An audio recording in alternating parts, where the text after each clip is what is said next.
Pronto, já estamos gravando de novo. Passou rapidinho aí o tempo de transmitir o vídeo pro PC, para depois eu editar. Então vamos lá, eu falei para vocês que a gente ia falar da cinemática e das leis do nosso amigo Newton, aquele que tomou a maçãzada na cabeça, como dizem, né, por aí. Então vamos lá.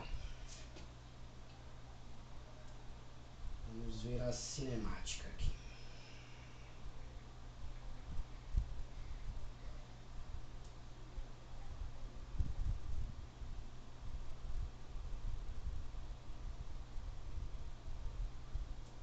O que é a cinemática? Cinemática é o ramo da física que se ocupa da descrição dos movimentos dos corpos sem se preocupar com a análise das suas causas, que é a dinâmica. Então, a dinâmica, ela fala sobre o movimento dos corpos. O corpo vai para lá, o corpo vai para cá, ele sofre atrito, não sei o que, papapá. Só que ela se preocupa mais com o porquê do movimento do que com o movimento em si.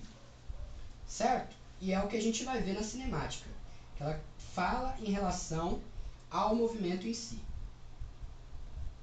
Então vamos lá.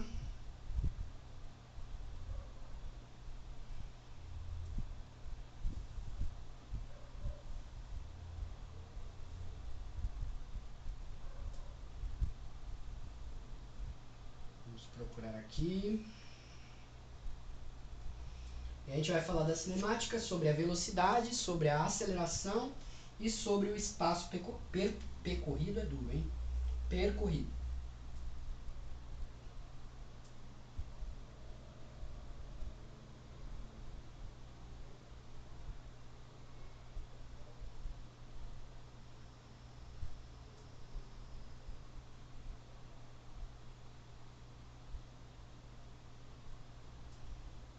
Esse negócio aqui no Wikipedia tá meio chato.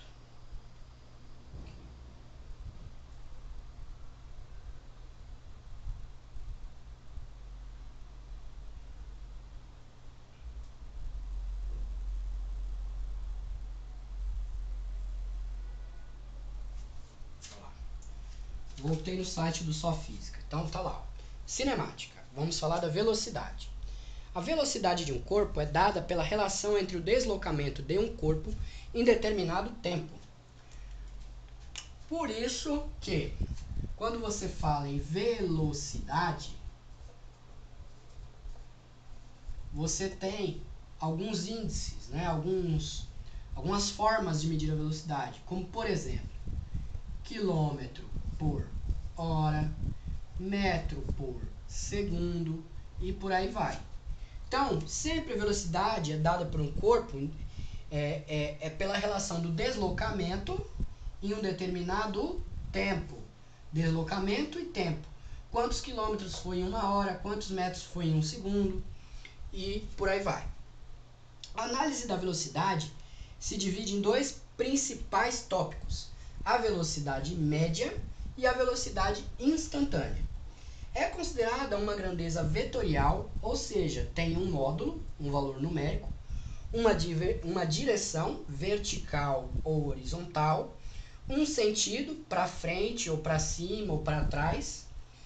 Porém, para problemas elementares onde há deslocamentos apenas em uma direção, o chamado movimento unidimensional, convém tratá-la como uma grandeza escalar, com apenas um valor numérico. As unidades, como eu falei para vocês, e no sistema internacional, a unidade padrão de velocidade é o metro por segundo. Por isso, é importante saber efetuar a conversão de quilômetro por hora para metros por segundo. Então, por exemplo, vamos fazer aqui uma escala, né? Está falando aqui em quilômetro por hora. Como converteria isso em metro por segundo?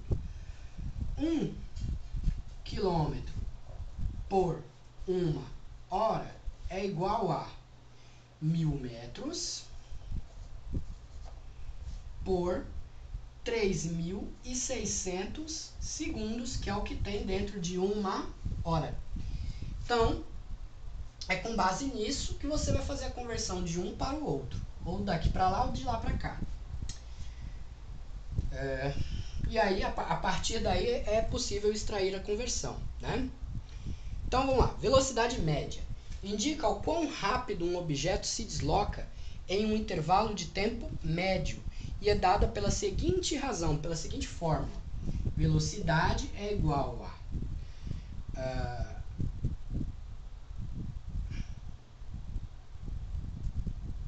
o intervalo de deslocamento, posição inicial e final, que a gente vai representar pela letra S, e o intervalo de tempo inicial e final, que é pelo tempo, certo? Então, você vai fazer a diferença do momento inicial para o momento final, para saber o trecho percorrido, e o tempo inicial e o tempo final para saber o tempo utilizado. Você fazendo um pelo outro, você vai achar a velocidade, seja na medida que você queira, quilômetro por hora, metro por segundo, distância e tempo, certo? Beleza.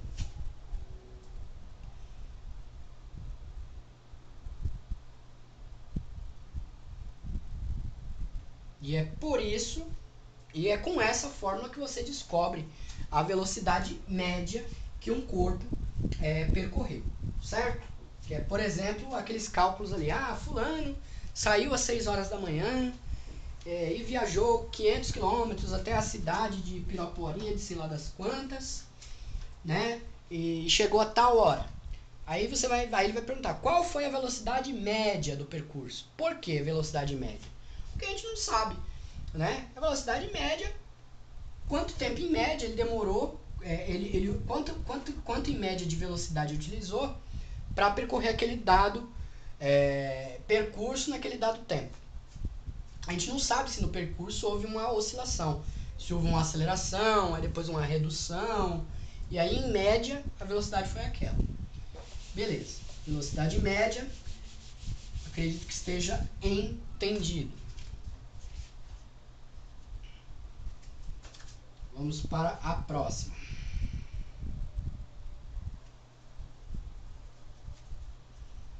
Velocidade instantânea. Sabendo o conceito de velocidade média, você pode perguntar, mas e o automóvel precisa andar todo o percurso a uma velocidade, por exemplo, de 60 km por hora, que seria a velocidade média? A resposta é não, pois a velocidade média calcula a média da velocidade durante aquele percurso. Então, a velocidade que o velocímetro do carro mostra é a velocidade instantânea do carro, ou seja, a velocidade que o carro está naquele momento. A velocidade instantânea de um móvel será encontrada quando se considerar um intervalo de tempo infinitamente pequeno, ou seja, quando o intervalo de tempo tender a zero. Então essa é a diferença de velocidade média para velocidade instantânea. Velocidade instantânea, o tempo é quase próximo ali do zero. Por quê? Porque você não está querendo saber a velocidade em dimensão de tempo, e sim, naquele exato momento, qual é a velocidade daquele objeto, por exemplo, o veículo, o automóvel, a bicicleta, o que seja. Perfeito. Vamos falar aqui sobre movimento, vamos ver se tem alguma coisa em relação a isso. Movimento uniforme, quando o móvel se desloca em uma velocidade constante. A gente chegou a falar mais ou menos sobre isso. Minha mulher tá derrubando as coisas na pia.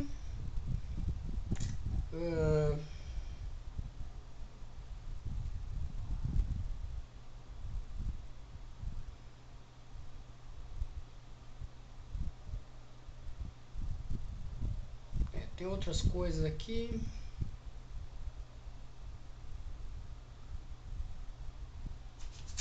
Aceleração, vamos lá. Vamos ver se eu tenho uma coisa específica aqui sobre aceleração. Vou falar um bagulho legal pra vocês, né? Pra não sair qualquer tranqueira. Aliás, gente, eu nem sei se eu vou prestar essa prova, viu? Eu tô terminando de gravar esses vídeos mesmo porque porque eu já comecei, né? Eu estou muito mais interessado na prova de motorista que eu vi aí, que é para Mogi. Porque assim, eu me divirto gravando vídeos, né? Pra mim não é só uma questão de estudo. E eu acho que o assunto é mais divertido do que esse. Esse assunto aqui é um assunto meio chatinho. Mas tudo bem. Vamos lá. Em física, a aceleração é a taxa de variação ou derivada em função do tempo da velocidade. Ela é uma grandeza vetorial de dimensão. Quer dizer, ela é uma grandeza escalonada. A aceleração ela sempre tendencia a estar aumentando.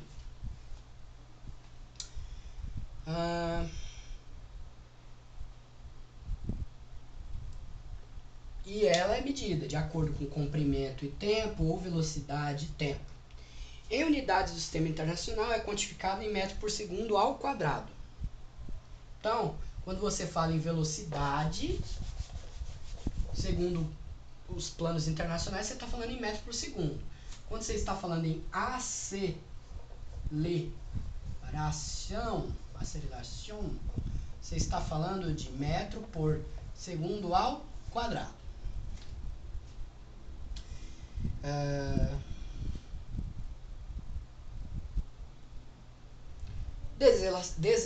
Desaceleração é a aceleração que diminui o valor absoluto da velocidade. Para isso, a aceleração precisa ter componente negativa na direção da velocidade. Isso não significa que a aceleração é negativa, e sim que ela está gradativamente reduzindo. Assim, a aceleração é a rapidez com a qual a velocidade de um corpo varia. Dessa forma, o único movimento que não possui aceleração é o movimento retilíneo uniforme, porque ele é uniforme. Acelerar um corpo é variar a sua velocidade em um período de tempo. A aceleração instantânea é dada por a aceleração igual a vetor de velocidade sobre o vetor de tempo. Em quanto tempo se atingiu tal velocidade? Por isso que, quando você fala em velocidade, você tem aqui km por hora. Tempo, você está falando em hora. Hora com hora, você vai acabar tendo km por hora ao quadrado. Por isso, dessa unidade de medida aqui. Certo? Então, a aceleração é como você atingiu a velocidade x, e a velocidade já é uma fração, né, quilômetro por hora, em tantas horas. E aí, hora com hora, hora ao quadrado. Beleza. Vamos ver se dá mais para esticar o chiclete. Não. Tá bom demais. Agora vamos falar aqui sobre espaço percorrido.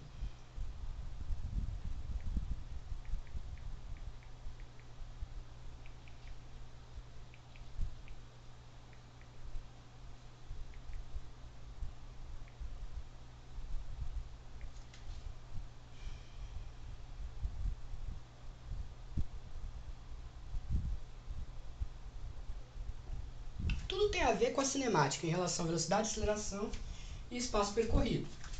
Velocidade é a velocidade que você percorreu determinada distância em dado tempo. Aceleração, velocidade que você atingiu num determinado tempo. E espaço percorrido é o espaço que você percorreu em determinado tempo. É a distância total percorrida. Exemplo, um garoto indo para a sua casa percorre 100 metros para o sul, depois 20 metros para o oeste e por fim 50 metros para o norte. Qual foi o espaço total percorrido? Aí você vai somar as distâncias. E caso, né, seja importante, você atribui o tempo. Vamos ver.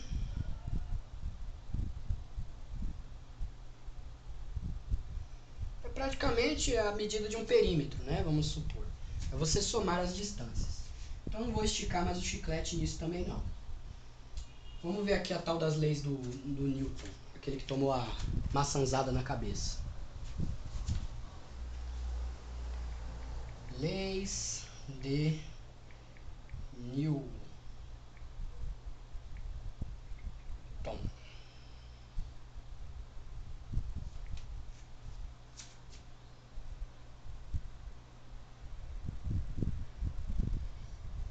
Ainda dentro de dinâmica. Vamos lá. A gente já falou mais ou menos sobre dinâmica. Então vamos lá. Leis de Newton. Isso aí eu acho que vai ter que rolar um decoreba. Deixa eu passar um álcool, senão o borrão da lousa não sai. Não foi problema intestinal não, viu gente? É o álcool. Esses barulhos meio estranhos. Vou liberar aqui o espaço. Tá meio borrada essa lousa. Tá.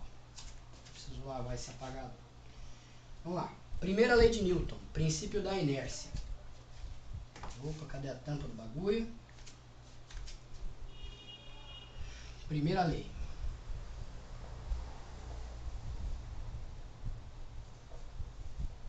Princípio da inércia. Tô pegando no site do Só Física, viu, gente? Quando estamos dentro de um carro e esse contorna uma curva, o nosso corpo tende a permanecer com a mesma velocidade vetorial a que está submetido antes da curva. Isso dá uma impressão de que está sendo jogado para o lado contrário da curva. Isso porque a velocidade vetorial é tangente à trajetória. Quando estamos em um carro em movimento e este freia repentinamente, sentimos como se fôssemos atirados para frente, pois o nosso corpo tende a continuar em movimento. Então, gente, mesmo quando você está sentado num carro parado, você parado, né? Não o carro. Você está lá parado dentro do carro, mas o carro está em movimento, a 100 km por hora. O nosso corpo, ele também está a 100 km por hora, a mesma velocidade que do automóvel. Quando o automóvel entra numa curva, quem está fazendo a curva? É nós? Não, é o automóvel. Então o automóvel ele segue a tangente dele, a curva dele. Só que nós, como estamos na velocidade constante antes da curva, tendenciamos a passar reto. Por isso, quando o carro faz a curva, a gente pende para os lados, né? Pende para o lado contrário ao da curva. Porque, por exemplo, se o carro sumisse, o que ia acontecer com o nosso corpo? A gente ia sair voando reto pela curva e ia cair lá no buraco. E quando o carro freia, a mesma coisa. Quem está freando é o carro. Nosso corpo tendencia a continuar o movimento. Se não fosse o cinto de segurança, a gente ia meter a cara no painel do carro. Beleza. Segunda lei de Newton. É o princípio fundamental da dinâmica. Princípio fundamental da dinâmica.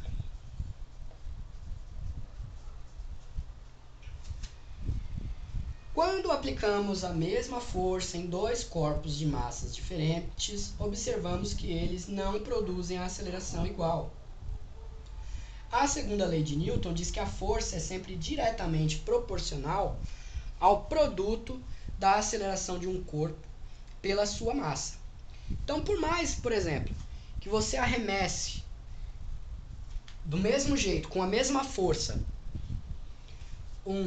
uma pedra e uma bexiga, com a mesma força, a massa desses objetos é o que vai influenciar diretamente na aceleração desses dois objetos. Como a pedra ela tem uma massa, como eu posso dizer, substancial, ela vai ter uma aceleração forte. Por quê? Porque você vai estar arremessando todo o peso dela e ela mesma vai se projetar adiante.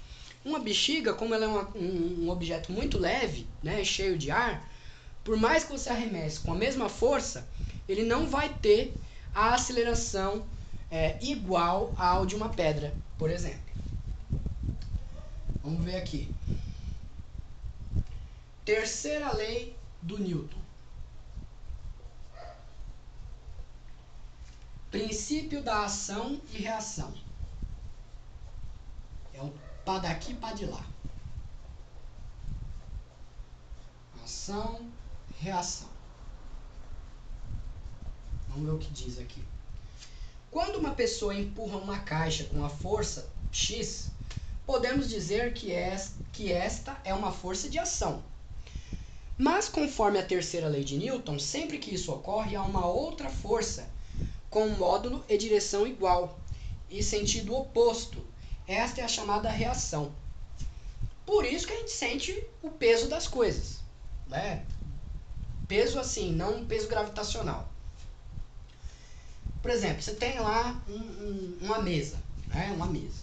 Vamos supor que isso aqui é uma mesa, só que você está olhando por cima. E aí você tem esse apagador aqui. Quando você empurra o apagador, você está aplicando uma força X que está proporcionando movimento a ele. Só que em contrapartida existe uma reação. Parece que não, mas o apagador, teoricamente, ele também está aplicando uma força proporcionalmente contrária à força que você está exercendo. Como a sua força é maior que a força que ele está exercendo, você consegue empurrar.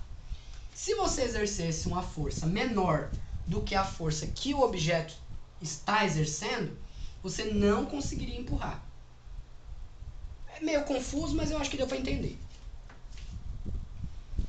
Se fosse as duas forças iguais, você não tirava o objeto do lugar, porque anulava. Mas não, por exemplo, vamos supor que você fez uma força bem pequenininha e a força que ele está exercendo é muito maior. Quer dizer que então você vai ser empurrado pelo apagador? Não. Não é isso. Eu estou querendo dizer o seguinte, conforme você vai empurrando, ele também vai exercendo a força dele. Porque senão, se ele não exercesse, se você desse uma empurrada, ele não parava de andar nunca mais. Ele saía por aí voando, apagador e infinitamente, pelo espaço sideral. Certo? Beleza. Vamos lá, quarta lei do Newton.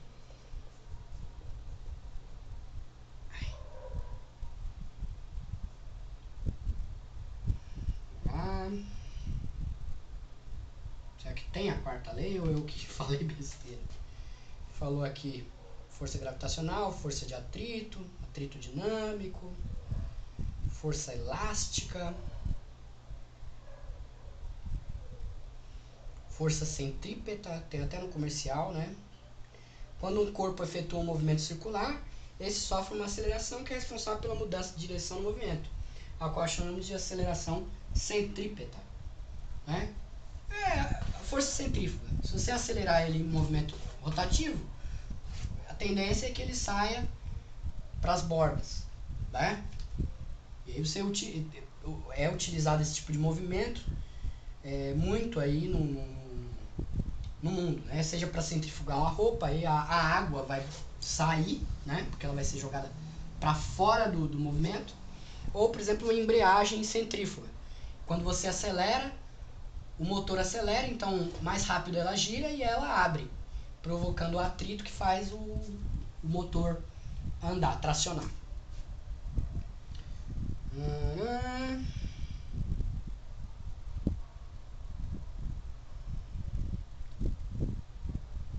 Gente, eu não achei mais aqui as leis do nosso amigo Newton, não. Deixa eu só jogar no Google, né? Que vai que fui eu que não vi, né? Leis de Newton. Ó a cara do Newton aqui, cabeludo.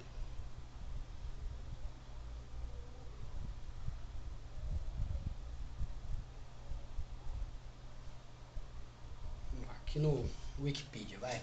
Vamos ver se tá certo aqui o que a gente falou. Primeira, segunda, terceira lei de Newton. Na verdade não tem a quarta lei de Newton mesmo. Ele só tem 3 leis, né? Se o Brasil fosse igual ao Newton, a gente economizaria com a justiça e não tinha tanta margem para interpretação. Mas tá, beleza. Então falamos das leis do nosso amigo Newton. E o próximo tema e o último de física para esse concurso do metrô é a termologia. que a gente vai falar sobre calor, certo?